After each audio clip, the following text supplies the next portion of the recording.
Hello, everyone, and welcome back to the Plutonium Show. Episode 115. I hope you all had a great weekend. Agenda for today, I want to get straight into it. To start off, we're going to have a look at the Polo trailer that dropped. It's not doing too well.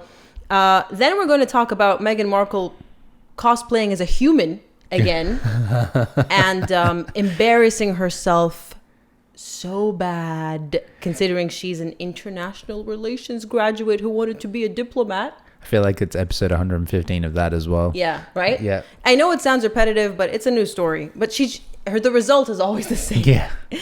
And then a little bit of a different twist for the podcast, just adding some variety. Something to do with Meghan Markle's trademark issues with Harry and David, but also using another really high profile case that was recently recently concluded in Australia, featuring an international American pop star, just to give you guys a gist of how these confusion cases can end up from a legal perspective. And then finally, of course, our usual joke of the week. Oh boy. So 3 days ago, according to YouTube, maybe it was 4 days ago because we're in Australia and things are weird. Yeah. Netflix dropped the official trailer for Harry and Meghan, actually. She's an executive producer too. Oh, God. For their Polo documentary. Now, you've probably seen it. It's been out for a few days, as I said, but we all have unique commentary. It is not being received well. We're going to get to that right after we have a quick look. I will obviously be editing it down for the podcast because of copyright strikes. So we're going to watch it in full to get Zach's reaction, but you guys are just going to be seeing snippets. Of course, you can go ahead and watch it in full in your own time. Let's go. You ready? No. We'll go anyway. It's addicting. Polo is not just a sport. Polo is a lifestyle. It's a sexy sport, too. Dirty, sweaty boys, riding. I started traveling back and forth to Argentina twice a week. You can't do that when someone is pregnant. I've put more at stake this season than I ever have in the past. What did I just watch? Oh my gosh. Okay, this is in relation to...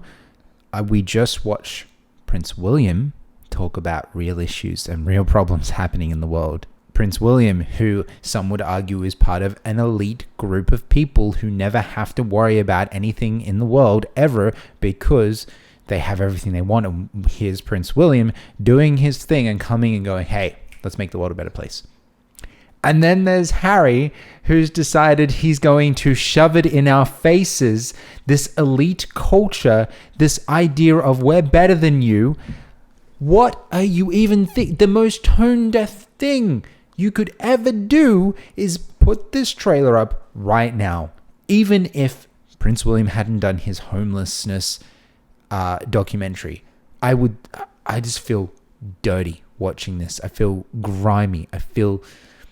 What I'm really curious though is whether Graham Smith, who criticized Prince William's documentary, and Jan, I wonder if they have anything to say about this or will have anything to say. I wonder if their only gripe is when Prince William does it, because this deserves all the criticism in the world. This is disgusting. That's interesting because it's not out yet. As you saw, it's out on the 10th of December. And it will be interesting. I will definitely be checking for reviews from the Guardian in particular, and Daily Mail, because those were the two that really blasted Prince William's documentary. And it's funny, before I get into what I thought, because I couldn't stop laughing as I was watching that trailer just now. It's interesting you bring up William's documentary. It's such, fortuitous timing for them to drop Polo. Yeah. It's almost like, I'm probably wrong. These things are probably planned in advance because Netflix is in charge, really, not Meghan and Harry. Yeah. But it's almost like, oh, William's documentary dropped, so, I want mine to drop now too. You know what I mean? Yeah, it sounds like it could have been. Ironically, it sounds like something that Meghan would think of. But it also falls down the line of brainless, tone-deaf executives going, we need money now, we need people to watch our thing, we need people to subscribe to Netflix, we need revenue this, revenue that, and never thought for a second that maybe these are two different sides. It's like what I said a few weeks ago, how this is two sides to Diana. You know, you've got the good of Diana and William and the bad of Diana and Harry. My goodness. Yeah. This is bad. This is horrible. And while Harry's like begging for support from Invictus, like at the same time, while he's like, please give us money. Oh, but we put together this Polo documentary about all these people that have more money than they could ever spend in a lifetime, and they're playing the sport where, you know, as far as I understand, the condition of the horses and the way the horses are treated in the sport is a bit up for a bit of discussion, I think. Yeah. It's so funny. It's so funny. You know, I don't know if I'm going to end up naming the podcast this, but it's the idea I have in my notes.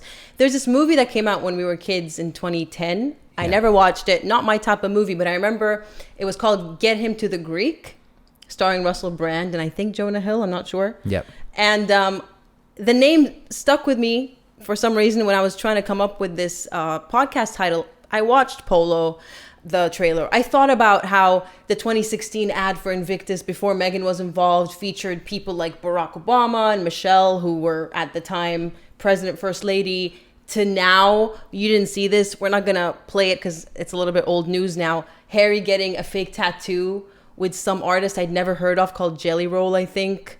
American artist. And it's like a skit, but it's so cheap and nasty. And you go, wow. So rather than get him to the Greek, I think what Meghan has done is get him to the D list. Yeah, I think so. She thought she was going to ride his coattails up, but he's riding the coattails down. Down to the abyss.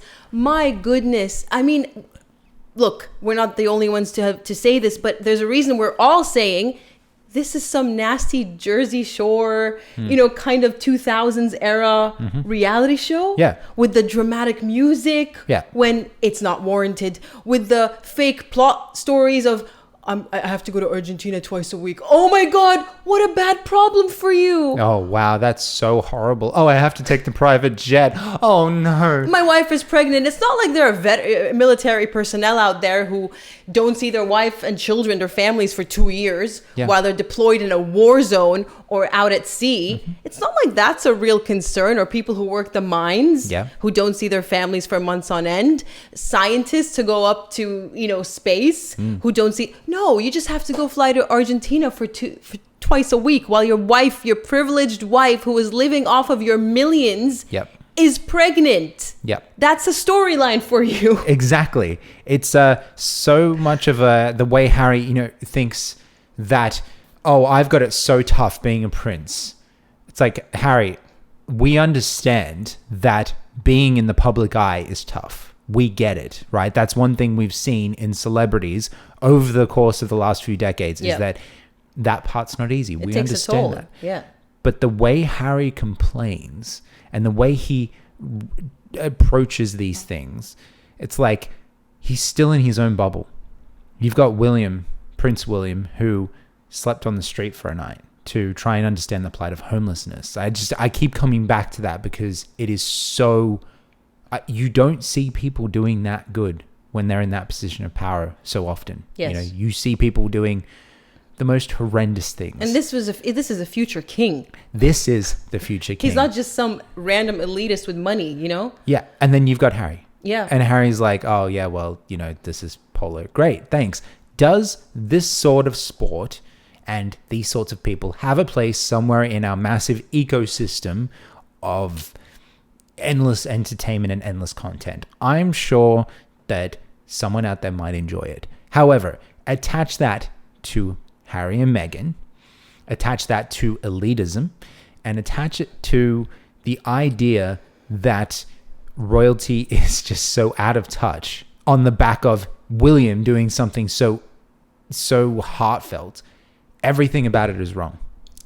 That part with the older woman whose son is competing, talking about, you know, what was it? Sweaty men riding. It's just so cringe. And we're not the only ones to think so. Harry's close friends, or once upon a time close friends, former friends of Prince Harry, who played polo with him in their younger years, have told the Daily Beast that they have been left in, and I can relate to this, appalled hysterics by the new trailer for his and Meghan Markle's tacky new Netflix show about Polo.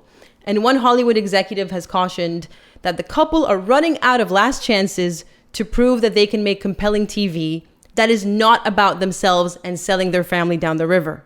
And he speculated that their futures may lie in social media influencing. Well, we are in the future. Here we are. We're in the future. I mean, that's all she can do. That's all she aspires to do. Yeah. We've seen her doing the rounds with the highbrow hippie, posing for things. Look, I've invested in this, buy it. That's influencing. We talked about it last week. Mm-hmm. But it's just, no matter what they do, it's either been ignored or made a mockery of.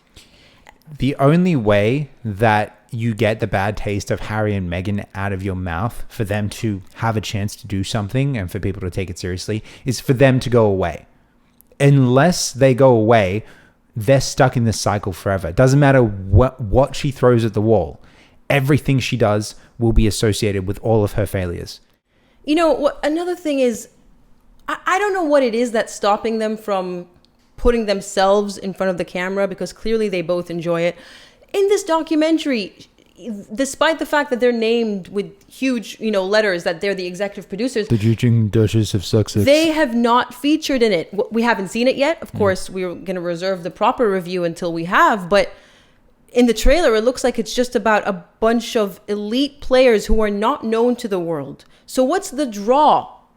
What's the draw for your average person like us, who will never be able to afford to play polo? It's not our part of the world. Most of us, it's not our thing. We're excluded from it by elitism. Why should we watch it? What's the draw? Yep. See, with Prince William, the draw was, well, homelessness is a human issue. It is. And it's an issue that we can all be subjected to. We may know someone who's been subjected to it, and an issue we should all care about preventing and solving, I suppose. Yes. But where's the draw here? They really don't get it. They really don't get that. Their only claim to fame, the both of them now, is talking crap about their families. Yep, absolutely. And if that's all you have, just can it. Go away. We all know that as part of Meghan's biography, herself, authored life story, she was supposedly, or is supposedly, a graduate of a double major, which included international relations from a very prestigious university. She then talks about how she interned well, she doesn't say she interned, that's the truth, how she worked in Argentina at the embassy, and then she flopped the entrance exam. Basically, what I'm trying to get at is she's always put herself forth as this worldly diplomat. Yep. Who's very switched on and has, and pays attention to detail, has a freakish attention to detail. Oh my gosh. Yeah, the only attention she has is to her own details. Oh. So a couple of days ago, Marie Claire released this exclusive photos and article about this get-together, this dinner that Meghan had arranged for Afghan women that are starting new lives in America as part of her Welcome Project, attached to Archwell. It's old. I'm sure you all know about it. It's concerned with resettling women from Afghanistan. And she says this thing. I have a lot to say about this, okay? But, for starters, she's dressed in beige again. So I guess the royal family sent her a notice going, don't you dare wear color. Don't you dare upstage us with your beauty and your youth. You better stick to that beige wardrobe. We're keeping an eye on you. We're watching you. Oh gosh. You remember the joke about her saying she had to wear basically muted tones to not stand out? Yeah, exactly. Yeah, and then she's doing it herself now. Oh, she can't blame the royal family on this one. She's been doing it herself since she got famous. Yeah, exactly. Not famous, since before her fame, since she was a wannabe. But this is what she says about why it's an important time for her to host this dinner for these women, okay? She says, from my standpoint, I think part of why we wanted to make sure we had this opportunity to all be together again is that as the holidays come up, and have already begun in many regards, it brings up so much emotion for people. The Duchess tells the group. So she's telling them this, okay? because the reporter is sitting in with them. You miss home, you miss your country, and also can find comfort in the new community that you have here. The first thing I thought of, especially as someone who actually grew up with very close friends from Afghanistan, is get out of your bubble, Meghan. You really think that women from Afghanistan have the same holiday season as they're Muslims? Yeah. They have the same holiday season Yeah. as Christians? Yeah, that's very interesting, the timing of this, isn't it? How they don't do a Christian holiday. They don't do Thanksgiving. They don't do Christmas. I mean, some of them don't even do New Year because they have their own Islamic calendar. Yep, as does Chinese culture as well. They There you have their go. own New Year. So what holidays, how tone deaf, especially from someone who claims to be so worldly. Yeah. How tone deaf of her to say that Muslim women aren't thinking about the holiday season at the end of the year. Nope. They have different holidays. They have their Eid festival. They have Ramadan, which moves around the calendar. Actually, it's not even fixed. My goodness. Imagine it's like when she painted the Ukrainian flag upside down. I forgot about that. She's done so many embarrassing things I can't keep track. Wow. Yeah. Because I'm thinking this kind of as we're doing this is like, okay, this is an interesting time to have a dinner, given that it's Thanksgiving in America and Christmas coming up, and pretty much the trees were out 4 months ago, because you better buy your Christmas decorations and your Christmas gifts now. Anyway, that's a consumerism rant. But yeah, no, that's not how it works. And actually, if you'd spent any time in any multicultural place in the world, even just having, even just one person from any culture who has a different calendar, right? Even just having one Chinese friend, even just being on the internet, that there's a Chinese New Year. That there's a different time for them to celebrate this. So that was the first thing that I really, really wanted to bring attention to. And then secondly, seeing these photos, which I am unclear as to when they were taken because it is very vague in the article, very poorly written article about when this happened.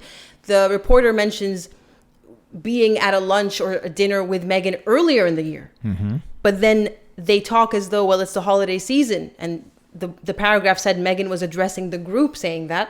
So one would assume these photos were taken now in November. Yeah. So there's that weird, vagueness going on. And it's very on brand for Meghan because she's known to take photos and hold on to them to release at opportune times. Yeah. To compete with other royals or when she's not in the headlines and she needs attention. She's got a backup ready to go. Just, you want some attention? You want to bring attention to a cause or something? Here's my photo shoot. But it's so funny. I was seeing these photos and it's once again, just like her fake royal tours, clearly an attempt at reliving her glory days when she did this in 2018 for the Hub Community Kitchen Project. A cookbook was released. She wrote the foreword and she went to, a few gatherings with them. And of course, there were cameras in tow because she was a senior working royal at the time. And the reason royals do this, Meghan, is because their job is to bring awareness to charities that are lesser known that you may not know about and to encourage people to donate. Why are you bringing the cameras in? And why is Marie Claire in on it with you? I mean, we know the answer. It's rhetorical. Because Meghan's doing this for the attention. That's all she wants from this. She doesn't want to help anyone. She doesn't want to do anything for anyone. That's why she was a bad working royal, and that's why she doesn't get it now. It's just for attention. And then get this: if you thought the tone deafness and the brain deadness ended at the holiday season comment, she says, "As a mom, can you imagine not being able to see your child?" What? What? Lady! Careful, I have to edit this. Oh my gosh. Lady, you barely see your own children. What are you on about? Oh my gosh. No, it's not just that. That's a good point I didn't think of. But she's deprived her parent, her father, of his child. You're right. I didn't consider that. And then she's deprived King Charles of his child being Prince Harry, and she's deprived both of these men with their grandchildren. Yep, spot on. The woman who deprives everyone from their families, every child from their grandparent, and here you are saying, oh, I can only imagine. You can only imagine because you haven't got the two neurons in your head to understand human connection. And then, I'm trying to find it. It's in my notes. Where is it? Oh, she says this Meghan, the cultivator of community and family and closeness and repairer of relationships, whatever she wants to, portray herself as. This article, I hope you can all see, is another clapback against the bullying allegations that have been renewed. She is as transparent as glass. She says, you always make sure there's room at the table for your friends who don't have family.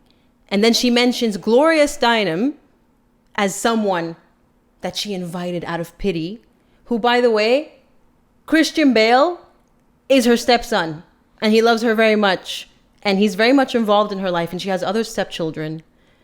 And so she is not someone who's isolated, Gloria Steinem. Yeah, but Meghan couldn't understand that. What Meghan sees, what Christian Bale feels does in that situation, Meghan doesn't get it. Perhaps, but the way I see it is she just wanted to name drop. Yeah. She couldn't just say anyone else. Yeah. It had to be someone famous and I suppose you can say iconic. I know she has issues.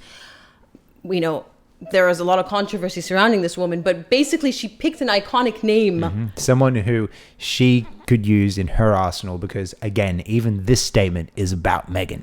It's all about her ego. It's like, oh, Glow, because that's what she calls her. Glow is my friend, my neighbor. She just drops by whenever she wants, and she has no family, so I invite her out of pity. It's almost like she's cultivated everyone she knows has to be an iconic famous person. Yeah. She doesn't know normal people anymore. Yeah. She can't even know her own father. He's too normal. He's too normal for her. And then finally this, just pure gold. Think about how you'd want someone to treat you. This is just a quote I pulled out of the article if it seems a little bit random, but it's in relation to make sure you invite people, be nice to them if they're lonely.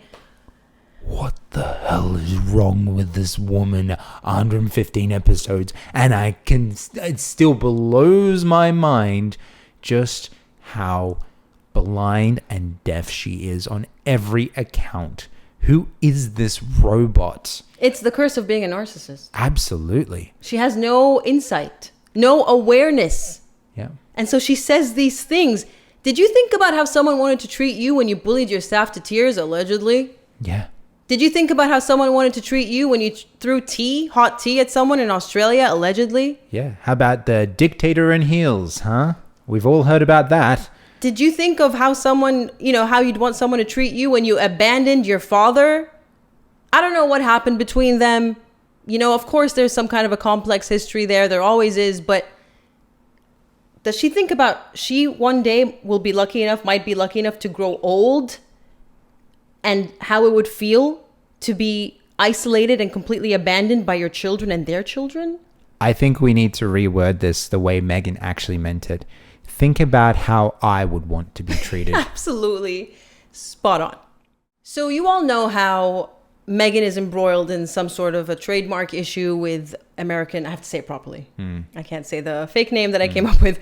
American Riviera Orchard. Oh, that was so hard. Painful. That was so painful. Hard. I mean, it even sounds snobby. Jeez.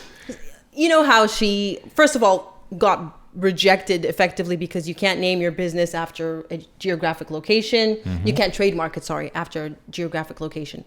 But then she got this new issue that we talked about with a very established and old business called Harry and David, which is ironic. I picked up on the Harry, but people in the comments said, and David was Edward's nickname, Edward VIII. Oh, right. So it's such an irony. Harry and David. Jeez, two royal names. Okay. Meghan and Wallace.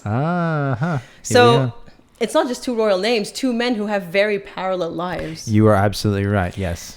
So we know that Harry and David filed an objection on Halloween this year because they have their iconic pair gift baskets that I think they have been selling, based on my research, since 1934. That's a long time. Almost 100 years, 90 years. Yep. And so they filed their objection based on the concern that American Riviera Orchard and Meghan's jams and, you know, all the food items that she wants to trademark under that name might cause confusion in customers. Confusion. It sounds like Meghan ripped off the idea entirely a bit, huh? She probably did. Not from Harry and David, I'd say. I believe Prince Charles we talked about That's right, yes. has a business, and it also makes jams and all that. And Yeah, I'll make my own jam better than the king. basically. But what I want to get to is, if Meghan doesn't change the name, which I really think she should. She hasn't launched officially yet. She has time to change things. But knowing her, she's stubborn and she might not. If she doesn't, and if Harry and David refuse to drop this and this goes all the way to court, this is how it might play out for her. Recently, literally just 2 days ago, Katy Perry, the singer, won a trademark case in Australia, which is where we are, against a very small business owner called Katy Perry. Right. It's her real name. However, it's spelt Katie. Whereas Katy Perry, the artist, that's not her real name. Her real name is Catherine Elizabeth Hudson. So we're going to be referring to her as Miss Hudson when I briefly discuss this case with you all. And the real Katy Perry is Miss Taylor. Right. That's how they've both been referred to in court documents. I've read the judgment. And so what happened is what the hell is quick? What is that, the French version of quick? Just a quick synopsis of the case so you can understand where I'm going with this. So Miss Taylor, the Australian Katy Perry, started running a clothing business in 2007. Okay. And she traded under the name Katy Perry. She didn't trademark it yet. She just traded under it. Okay. In 2008, singer Katy Perry, specifically in July 2008, became famous with her song, I Kissed a Girl. I don't know if it was I Kissed a Girl. There was the other one. Hot and Cold, whatever it's called. But I remember I was a kid and it was playing nonstop. They're all the same thing to me. So she found worldwide fame. And then in 2009, in Australia's winter, the rest of the world's summer, Katy Perry arranged an Australian tour. Okay. Coincidentally, I think not, Miss Taylor, the Australian, then filed a trademark for her business name of Katy Perry, which Katy Perry's people became aware of because they were trying to trademark her merch. Yeah. You know how artists always sell merch and their name is on it. And they wanted to trademark it under Katy Perry. Yep. But with Katy's name being a Y and the other Katy being IE. Long story short, in July of 2009, Katy Perry's team from America reached out to Miss Taylor and proposed a coexistence agreement, which would have allowed both the singer and the business owner to continue using their marks, their trademarks. So there was a way to do this peacefully. Yes, and Katy Perry's team, the singer, tried to do this. Okay. Miss Taylor rejected the offer and then proceeded to basically sue Katy Perry. This has been going on since 2009, but they've been in court this whole time. Wow. So for basically 15 years. Jeez. Yeah. And she rejected it, said, nah, I'm going ahead with this. And so Katy Perry ended up winning a couple of days ago. Okay. I'll tell you why she ended up winning. I brought this up whenever I brought up the Meghan Markle Riviera Orchard high likelihood of confusion element when it comes to trademark issues. The reason Katy Perry won was because when Miss Taylor filed for the trademark application, she was aware of Katy Perry's fame. She admitted it.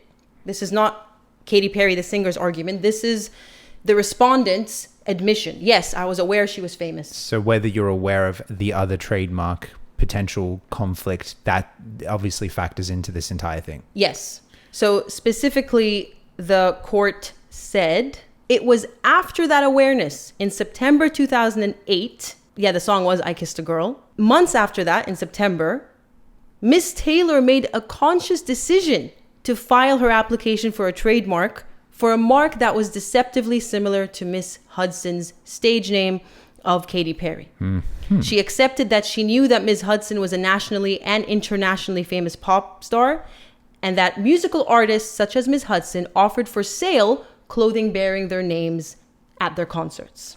Right. So reading between the lines here, or maybe not so between the lines, it sounds like the Australian Katy Perry wanted to cash in on the American Katy Perry's fame. That's not necessarily true. Of course, the other party rejects this argument, but you could also say she knew that now was the time she had to claim the name, regardless of whether she wanted to compete with her or not, or not compete, regardless of whether she wanted to confuse people deliberately so that they can buy her clothes.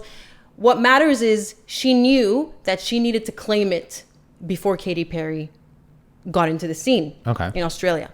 And so the court held that even though it could have been innocent, you didn't do it maliciously, you still did it. You still admit that you did it after Katy Perry found fame. Yeah. By the way, Katy Perry has been operating as a singer under that name since 2002. Okay. Whereas Miss Taylor, the real Katy Perry in Australia, has been operating with that name since 2007. Right. So Katy Perry has precedence. The singer has precedence. And so she ended up losing for those reasons, because there was actually a high likelihood of confusion amongst people. Even though the spelling was different, the court said only the most loyal, diehard fans would notice that. Yep. Other people might be like, oh, Katy Perry. Yeah, I mean, go to a flea market and look how many rip-off brands there are. You know, people are always trying to confuse people for official merch all the time.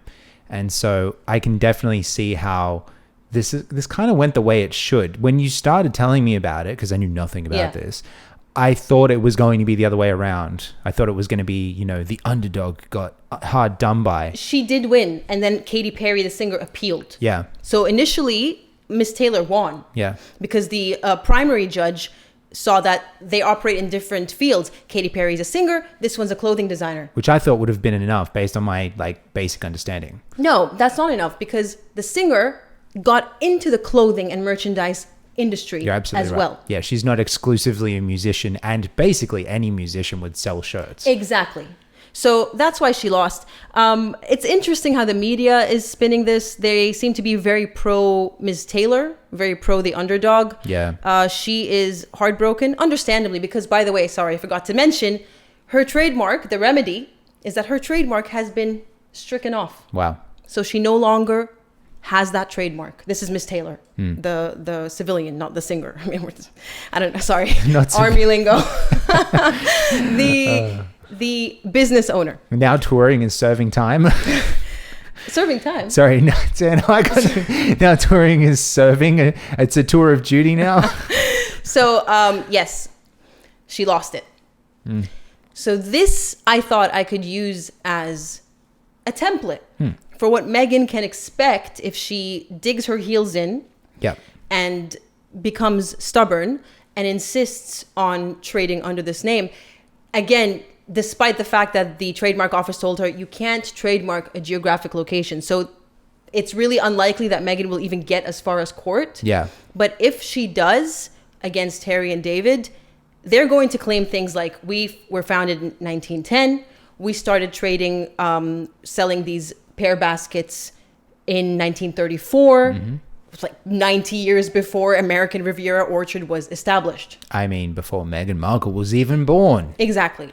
So it will be interesting to see if it ever gets to court what the high likelihood of confusion argument might be. I think if I were Harry and David's lawyer, I'm not a trademark lawyer, by the way. I never did it in law school. It was an elective. But instinctively, I would argue, well, it's because she always, puts herself out to be a royal duchess, and then she's operating under American Riviera Orchard. There actually is a high likelihood of confusion, Your Honor. Yeah. I would go down that route, even though she's not using the word royal, to be fair. But I can see how the average person in America would be confused, unless you can argue Harry and David in America are a very well-known, established business, where there is no chance of confusion because Meghan is the underdog in that instance, maybe. Hopefully this case can give you an example of what happens when trademark issues make it to court. Yeah.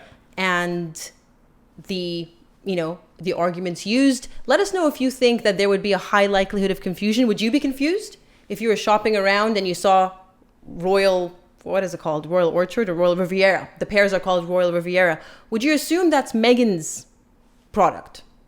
Or vice versa? Would you assume Meghan's products are Harry and David's products? Because we don't live in America. We don't have a Harry and David here.